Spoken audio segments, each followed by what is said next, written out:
How to create a story by uploading images using Gemini app. Open Gemini app.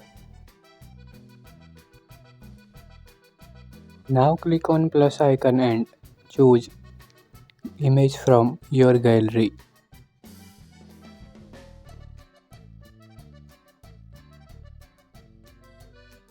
I have selected 3 images.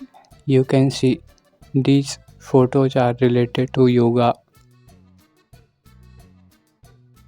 Now I will type prompt to analyze these photos and make a story based on these pictures.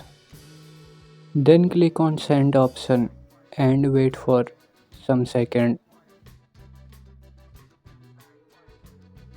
Here you can see this is the description of above pictures. Now we will find a story. Here you can see story heading.